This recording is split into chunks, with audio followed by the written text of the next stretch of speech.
Hey,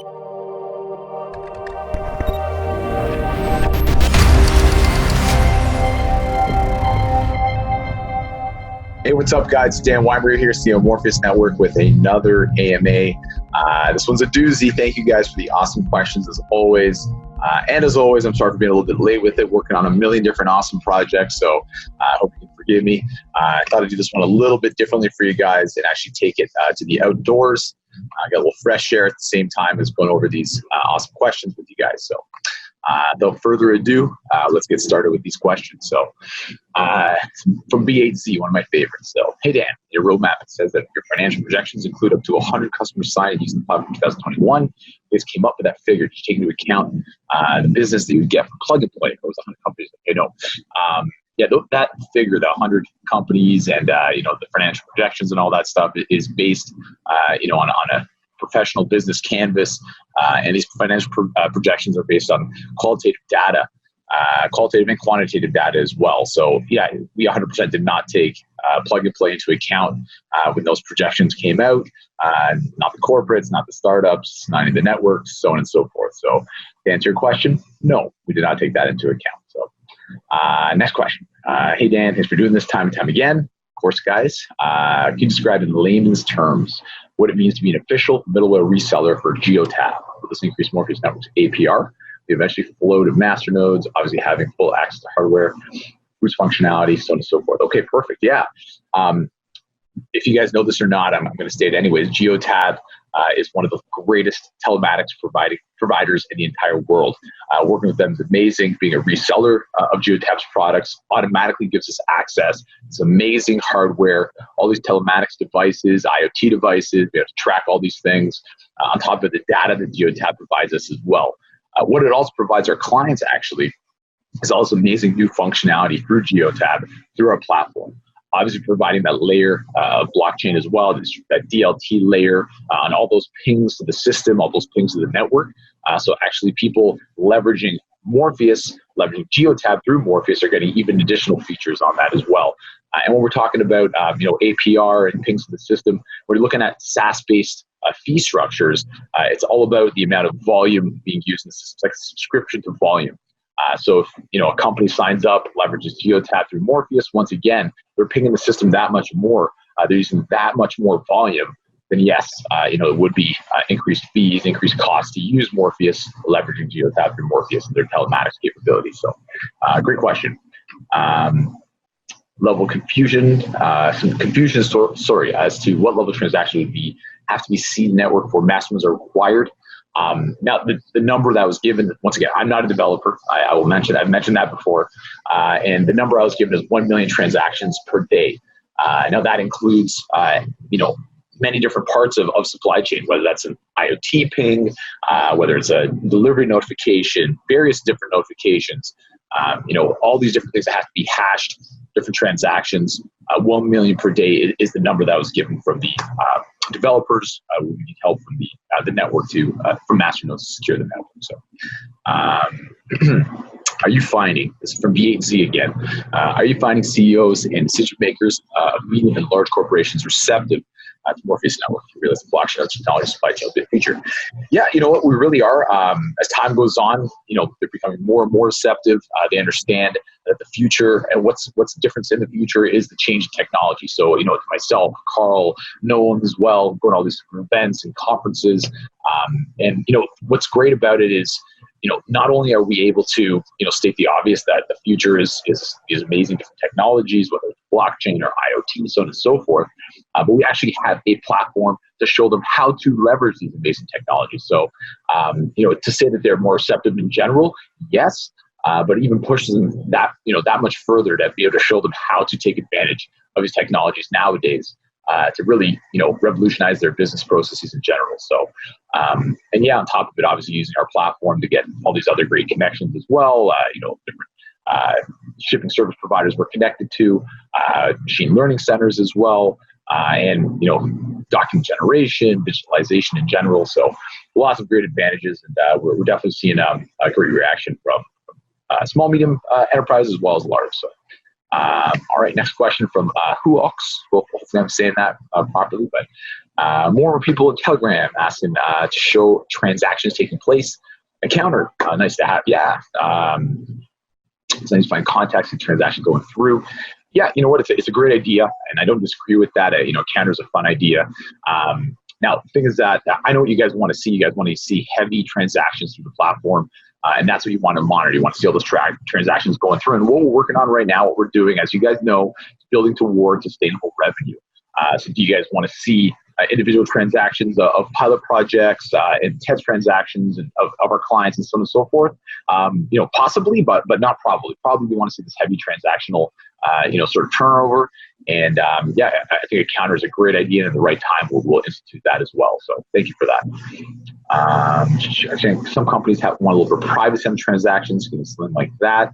Our platform, from the beginning, I don't know if people have kept up with us right from the start of development and, being blockchain agnostic right from the start. So the amazing flexibility within our platform, whether you're using, Ethereum being public, or if they needed a Hyperledger sort of connection as well, being blockchain agnostic and doing, private transactions as well as public when necessary. So, for questions about privacy and security and all that stuff, I always say you can email me at Dan@Morpheus.Network, but I'm not the best contact for this within the company.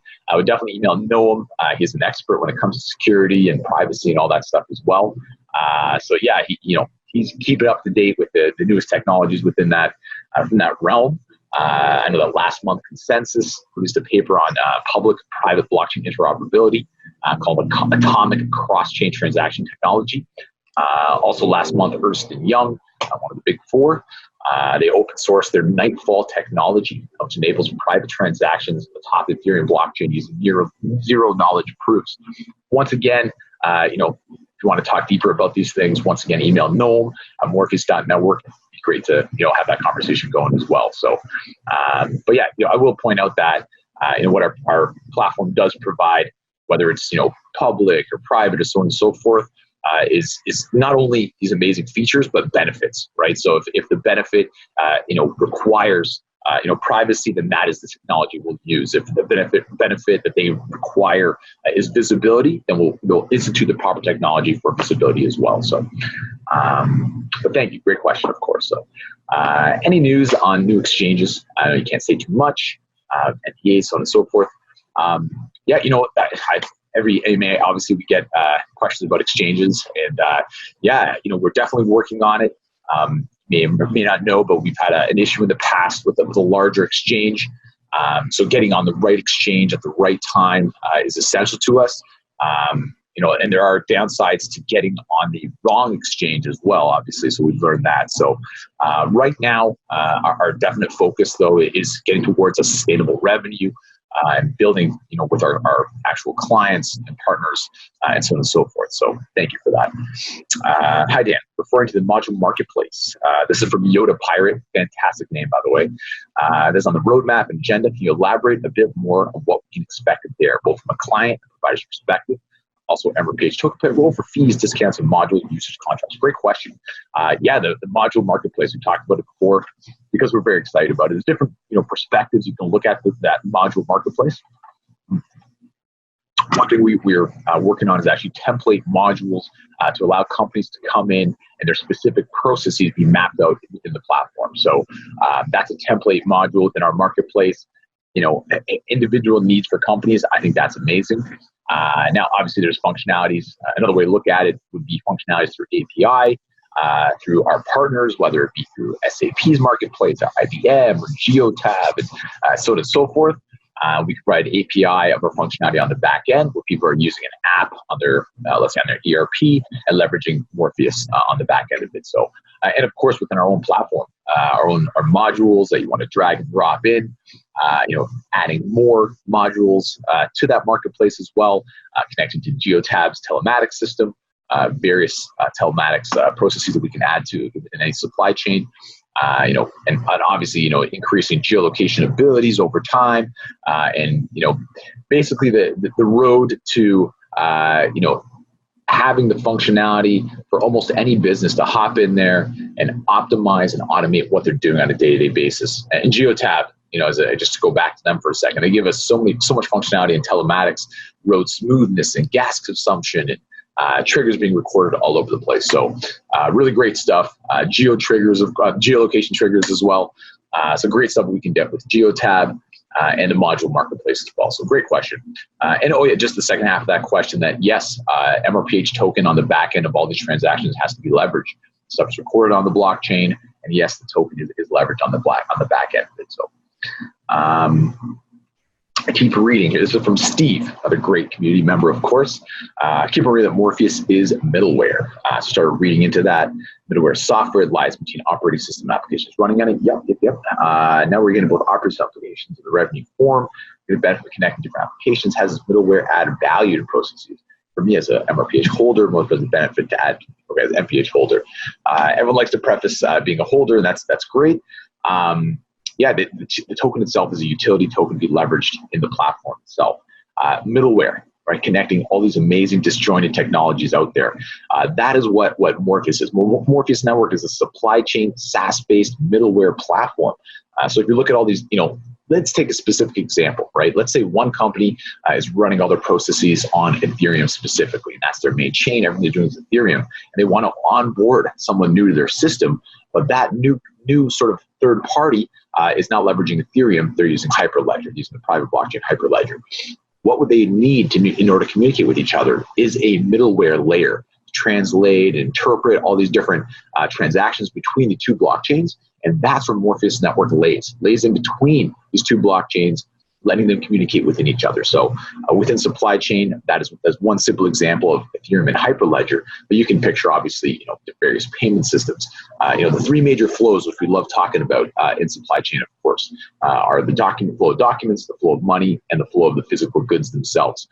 So within middleware, you connect all these different flows and all these different technologies, whether it's a certain payment system you have to use with a certain client, whether it's a certain document generation process you have to use, whether it's a certain geotagging or RFID, all that connected through a middleware, all communicating with each other through a middleware as well, different triggers, automation throughout the entire system as well. So you get a lot more functionality being able to connect to middleware and take advantage of all of these other amazing technologies out there that we provide you to. So hopefully I answered your question there and why middleware is so essential, over using, a single technology or a single platform. So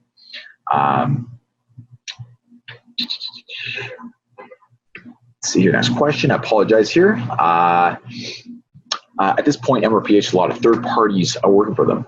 When does Dan, that's me, I think they'll be transitioned to in-house with their own office space, et cetera, et cetera. Okay.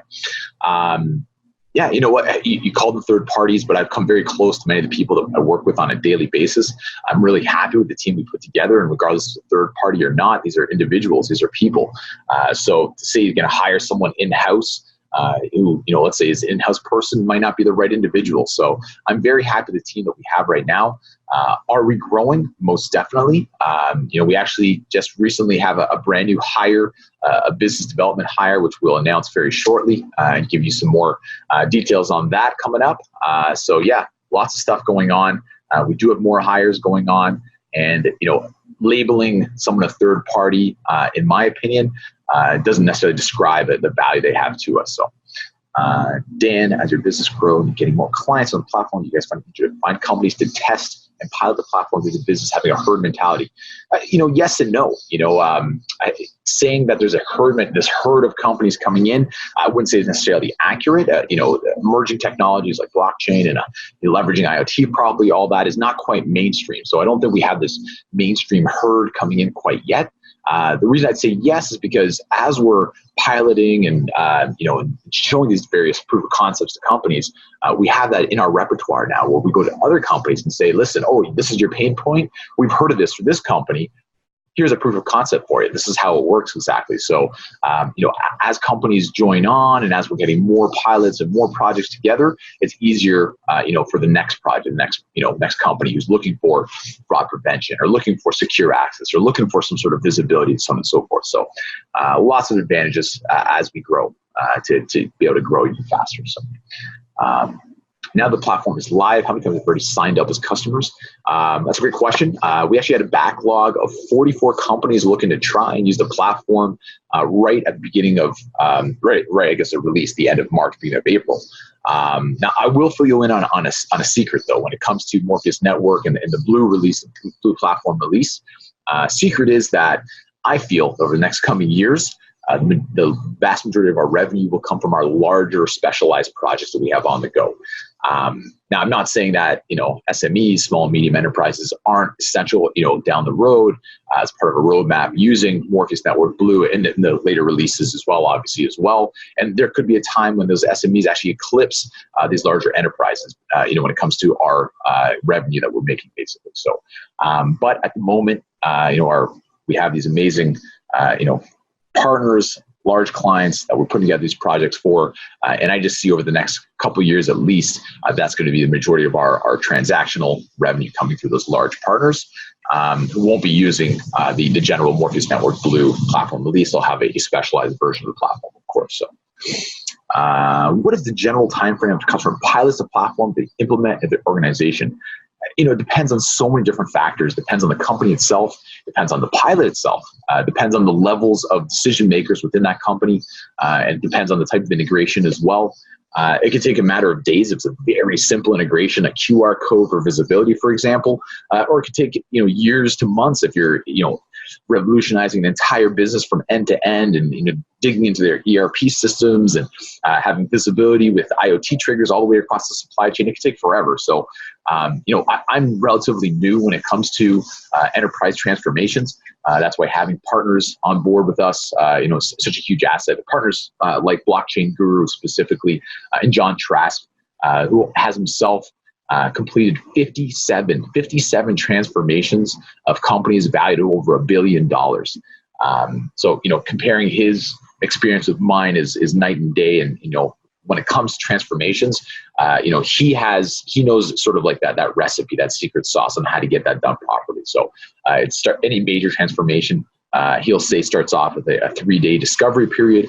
You're learning about the pain points, and most importantly, you're educating the company about what you're doing for them, what you're optimizing, and how this is going to benefit them. So, all right, next question. In the roadmap, it says Q1 2019, global platform launch on the mainnet. Does that mean, what does it mean exactly? Are we live yet? Use it for platform? That's a great question. And real usage is happening right now as we speak. Different levels of implementation, of course, and onboarding. For example, speaking of specific clients using the platform and signed on with us, let's say Customs Direct, for example, they are a customs broker. We have documents being generated by the platform that they're clearing shipments across the border for us with these documents. That is an integration that's working. And then, for example, Geoffroy, we're refining these documents. So we're not really at that level of live shipments with these documents, what we are with Customs Direct. So there's different levels of integration, different levels of implementation. You can see the same thing as well for geolocation, geo-tracking. For YeLift, for example, YeLift out of China, for those lift tables, we have those QR codes being scanned and geolocated. That's working beautifully. Another tidbit I give you is that another customer who's not quite at that stage is because the product itself is not completed manufacturing, won't be ready till August, and then we'll be attaching our geolocating QR codes to those products and doing an import for a multi-billion-dollar Mexican company as well. So I'm very excited about that, and you will learn a lot more about that import as well as time goes on. So, but when it comes to these companies and these pilot projects and real world transactions, so on and so forth, is we're scaling up, sort of cautiously as well. It's if, let's say, there's a shutdown for some reason because of technology failure, anything like that, then this isn't just a minor hiccup within a business. This shuts down the entire business. It could technically even be the death of a business. So, scaling up and, cautiously advancing with these companies is definitely our view. So we're going to do things perfectly. I'm excited about these projects, but it's got to be done properly. So we're sort of trying to progress in the stages that are necessary. So, you start with something simple like a proof of concept. You run a pilot. You run the pilot in a sandbox environment, and then you scale up to full production. So cautiously, but properly. All right, great question. So, what is your reasonable time frame for masternodes? Given the value of token users on masternode ROI is most pressing concern. Best guess percentage APR. I love the fact that token value is correlated to platform revenue. I love the fact that companies don't ever need to worry about Everpage token as it makes adoption easier. Projects to the point, amazing partnerships, no value compared to the token. I personally, okay. All the things you said there, this is from Eric, of course. I love all those things, and I cannot comment on those first couple questions there. But once again, yes, I do love the fact that the token value is correlated to platform revenue. So, what is your estimated APR for 2019? 2020, I assume that next question is. Yeah, definitely use the roadmap that we have on the website right now. I could estimate, off the top of my head, but any estimate of mine would be wildly inaccurate. So, next question is also from Eric. The Customs Border Protection Agency has announced some recent blockchain-based proof of concepts. One in particular, track oil and gas shipments. Site validation, what does this mean? Working with CBP on a POC project. As I applied or was selected to one. Great question. Having a running platform gives us a little bit of a leg up, most definitely, doesn't it, right? And I will give you another little tidbit at this stage as well. We are currently working, with our partners, Customs Direct and Jim Wozlowski, and a bunch of different projects. Customs Direct specifically is actively working with CBP, Customs Border Protection. The last 18 months, they actually have been working on 2 different POCs with CBP, and we are actually working with them directly on more POCs coming up in the next year with Customs Border Protection.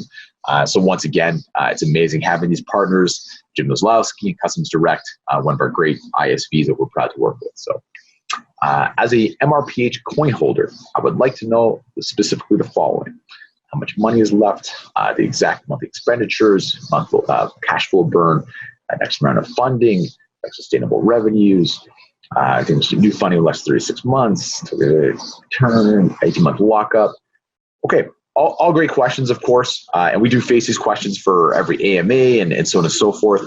And we've explained exactly how our sort of like progression has gone when it comes to burn rate and our runway. So we've been fortunate to have these amazing advisors, Brian Taylor from Deloitte, Roger Crook, of course, our legal team. So basically we've set this roadmap from the start when it comes to the runway and amount of money that we have that's going to last us right into 2021. We're very confident about that runway. We're very confident about the burn rate. And basically by 2021, our view is that we'll be hitting a level of revenue where we can support the rest of the business based on money coming in, sustainable revenue. So that is how we roadmapped everything. So, things within the blockchain space, of course, are completely transparent. There are 12 million tokens held by the founding team. And you can see that clearly as locked tokens in CoinMarketCap, and the remaining tokens obviously be used for business development and so on and so forth. Outside of proof of concepts or the beer money, most definitely. Our view is sustainable revenue, right? So beer money is not going to get us there, right? So right now we're running these test pilots, we're running these transactions, real world transactions, but heavy flow. Definitely expect a lot more announcements, more of these proof of concepts, more of these pilots, and scaling up these projects as well in the 3rd and 4th quarter of this year. So definitely stay tuned. Lots of stuff on the go, lots of big projects, lots of small projects, and lots of stuff going. So appreciate the questions, of course. Is there a specific area that you're starting to see more interesting companies than others? In other words, what are the front runners, the best business opportunities they have in front of you, and the first big contracts? Okay, what we're finding is we're going with what we're good at. All right, we can't try to change the platform to do something that it doesn't do to fit the company. It's more so what we're good at that we can provide you as a benefit. So what we're really good at, compliance. We're really good at is visibility, really good at automation as well. And then taking all these different systems and mashing them together for the right company, the right process, and putting together these amazing systems. So whether it's secure access, whether it's fraud prevention, and using the visibility within fraud prevention, using compliance documentation and visibility within secure access. So using these different combinations, amazing combinations of technologies for the right use cases. So I'd say you'd start off finding what the pain point is, and you sort of build up from there. So how's the platform running? See any bugs or flaws? We've had a ton of new improvements even since the Q1 end of Q1 release. The continual QR was actually added to the blue version that was an extra little added tidbit as well. But constantly developing. We have people, not only using the platform, but QA testing and all that as well. So in general, we've had amazing feedback, little bugs and flaws here and there that are, obviously be taken care of with any software sort of development project. So yes, but nothing major, and everything's going really well. So thank you for that. Dan, what are you most excited about? I'd say our growth and the interest we're garnering from the business community in general. And I'm just excited that I get to spread the word, have a running platform, and I'm enjoying this entire journey of growing along with the community, along with the project, along with the company. So yeah, it's really just a day-to-day, a day-to-day passion of mine. I'm excited about the project, excited about everything. So what am I most excited about? Everything. Noam, what are you most excited about? Well, I can't answer for Noam. And of course, you can always email Noam at Morpheus.Network.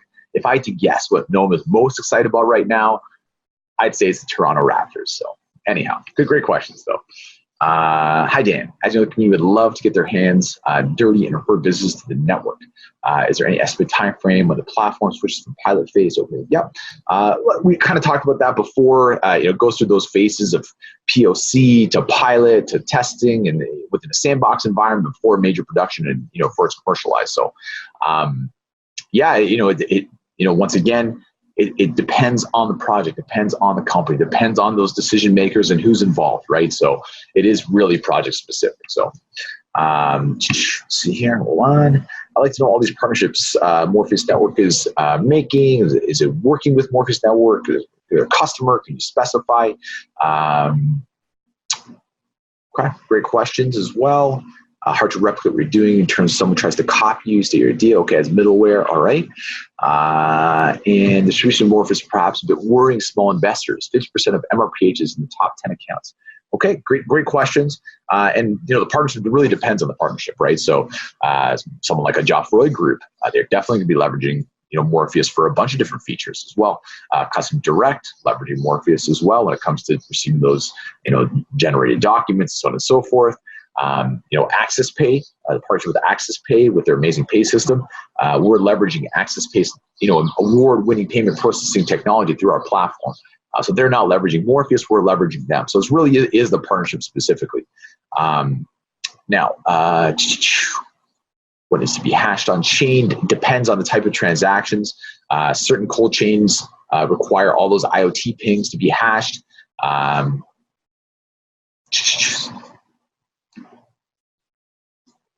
So yeah, the last question was about the distribution of the tokens, and I really don't have a comment on distribution of tokens. If someone has a concern, and I guess they're saying they're not one of those top 10 accounts, and they can always purchase more tokens and whatever they want to do. So yeah, really great questions. I'd like to let everyone know that on a daily basis, I'm seeing so much advancement within our team, with our different partners and these projects moving ahead. I'm excited for not only the rest of this year, but over the next 2, 3, 5 years, watching everything kind of come together that we're putting so much work and effort into. And I want to thank the community for being there right from the start.